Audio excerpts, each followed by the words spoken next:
Un poquitillo. Para el micrófono, que no, Sí, se, pues no se roce. rosa un poquitillo. Que tengas un mejor recuerdo del Europarque. Vale, perfecto. Pues vamos con ello.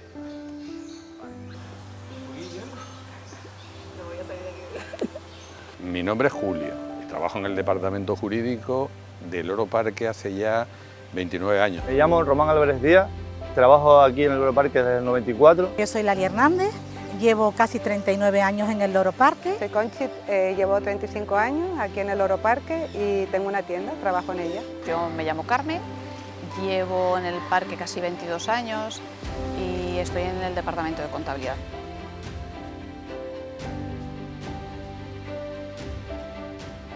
Yo llegué a dormir aquí, porque salía en un fin de año y para que no tal, pues decían que llegué a mi casa. Me acuerdo que cuando empecé a trabajar aquí me preguntaban ¿dónde trabajas? Digo, en el sitio más maravilloso del mundo. Cuando hablo en mi casa, porque esto es particular, y hablo de mis hijos y mi mujer dice, ¿qué? ¿Estás hablando de los gorilas ya? Me sacó el chico que estaba haciendo el show. Yo no sabía cómo era el show, la verdad. Y entonces le dije, oye, no me vas a mojar, ¿no? Digo, no, era verano, menos mal. Y nada, me sacó y entonces empecé a interactuar con el león marino. Y ya cuando ya terminas de jugar con él, me dice, dale un besito así con delicadeza. Y eso que te acercas con muy poquito así y tal, y de repente hace el león marino, ¡bum! Y me plantó un beso en la boca. Aunque me lavaba, aquello era a oler a pescado todo el santo día que estuve aquí dentro del parque. Pero me encantó, yo decía, me he enamorado, ya me he enamorado. Le dije a mi madre que venía por un par de meses. Entonces mi madre te diría que la mejor anécdota que puedo decir es que un par de meses se convirtieron en 30 años. Pues yo me imagino que al final del año, cuando toda esta tragedia a lo mejor se ha terminado, va a volver la sonrisa aquí en el parque.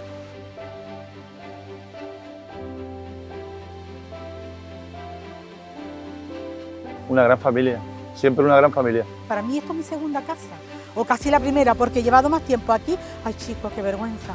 Bueno, me emociono realmente porque crecí aquí. He pasado toda mi vida aquí, he conocido a casi mis mejores amigos aquí. Y sabes que hay una estabilidad, y no sé, eso es reconocible, ¿no? A la hora que tú estás trabajando en una empresa, siempre lo buscas, ¿no? Que tiene una estabilidad. Lo primero, las personas, las que están y las que no están. El Europarque es el fondo de mi vida y la vida de mi familia. Yo, desde el minuto 1 que entré, me he sentido querida, pero súper querida. He hecho amigos, uno muy especial, que evidentemente tengo que recordar y me emociona, es mi amigo Ibu. Muy buenos compañeros y muchos amigos, que están y que no están, sobre todo uno. Y cada vez que hablo de él, pues... Ibu tenía ese don, esa sonrisa, algo que, coño, me emociona. Era como si se hubiera ido un icono y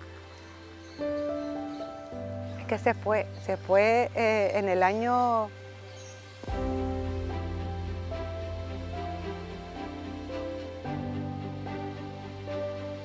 Pues mira, un año cerrado el parque es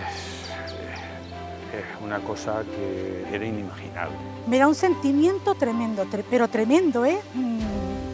Hablarlo me cuesta, porque son tantos años, ver todo esto, el público que atrae, verlo cerrado, me duele, me duele muchísimo. Fatal, esto es súper duro para todos. Y como a veces se dice, ¿no? que el silencio hace ruido, ¿no? O sea, aquí siempre todo eran risas, eran niños, eran chistes, eran cosas súper bonitas que te aportaba la gente.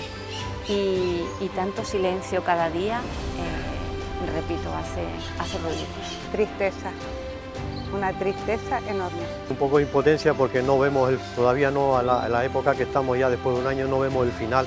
Caminar, no hay público, porque a veces te lo empezaba y tú decías, chacho, no se puede ni caminar a la hora de trabajar, pero ahora que llevamos un año cerrado es silencio chungo, o sea, una cosa que no me gusta, o sea, que no es agradable. Y el hecho de tener la mascarilla todo el día, yo sé que lo hacemos por tal, pero aparte es las caras de la gente, la sonrisa de los compañeros, de tal, ¿sabes? Eso para mí es desagradable. A mí me agobia muchísimo. no solamente por el parque, porque evidentemente los animales tienen que comer, y más como estoy en la administración y llevo tesorería, pues imagínate. Yo se lo comenté al principio al señor Kirling, cuando ya llevamos unos cuantos meses, y decía, Dios mío, ¿cómo vamos a aguantar, no? Y digo, es que me preocupa mucho. Y me dice él, le estoy devolviendo al parque lo que el parque me ha dado a mí. Porque lo siento yo. Es muy difícil a decirlos. ¿Qué pienso yo? Bueno, yo pienso que nadie podría imaginarse que mundialmente todo el negocio se cae a cero por un virus. Fue un año muy difícil y a lo mejor era el peor año en mi vida. Y tengo la enorme voluntad de salir de esta crisis sano y bien con todo mi equipo de gentes que tengo.